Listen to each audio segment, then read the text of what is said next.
Alright, super quick video post session for Skull and Shackles.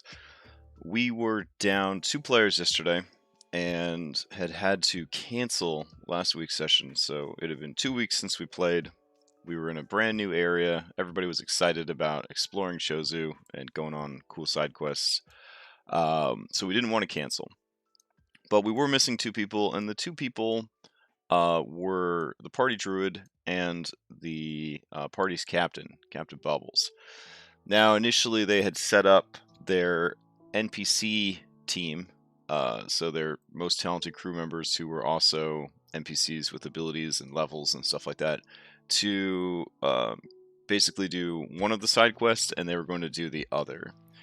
So what I did is I dropped the 2 player characters who were not going to be there because it's been a crazy time and a busy week, and I did not feel like NPC controlling 2 level 7 characters on top of everything else. And also because sometimes it's just good to separate people.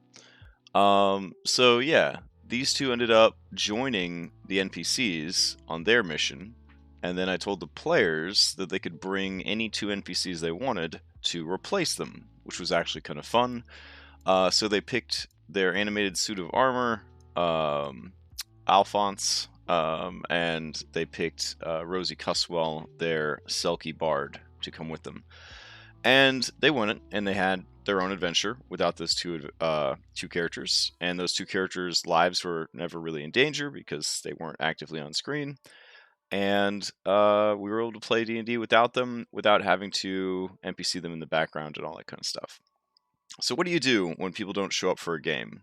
This is definitely one of the examples, is to simply, if the story allows it, just have them off doing something else. If the story doesn't allow it, I will often say, if you can't make the session, please let me know what player you trust to control your character, and then I give permission to that other player.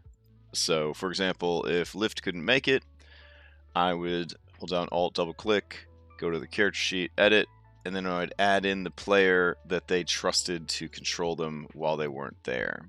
I say trusted to control them because, as you know, the number 1 cause of death in Dungeons & Dragons is your DM being stupid and using extreme critical hit cards. The second most common cause of death in Dungeons & Dragons is players making dumb decisions.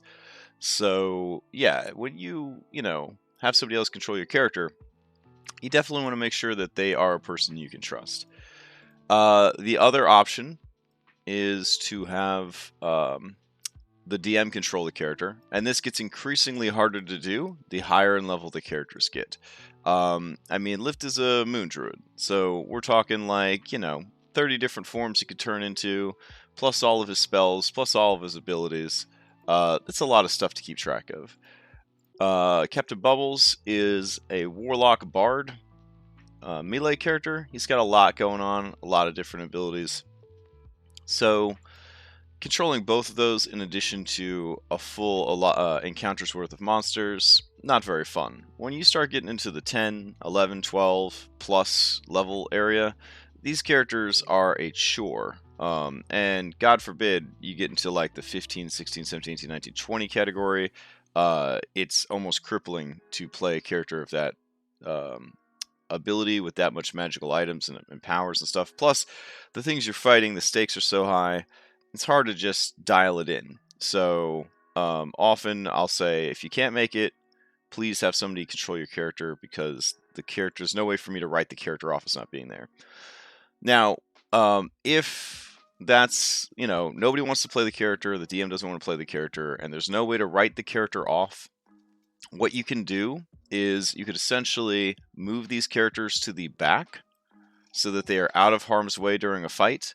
And if things get really bad, like maybe you balance the encounter for 6 people and only 4 people are there, for example, and you aren't able to adapt it on the fly to reduce that difficulty, you could have them jump in. So anyone that's played Marvel vs. Capcom, the little jump in moves.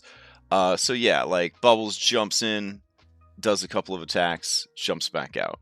Lift jumps in his Hulk and Crab form, takes a couple of hits that would have killed somebody, jumps back out.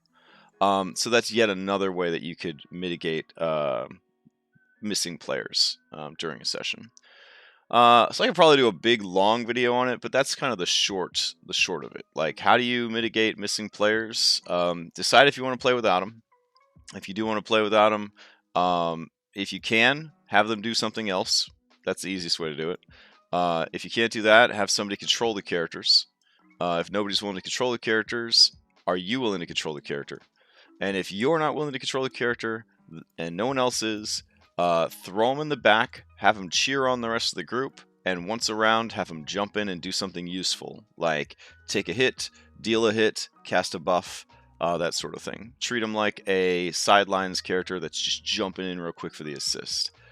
And that's all I got for today's video. Stay safe and healthy out there, everybody.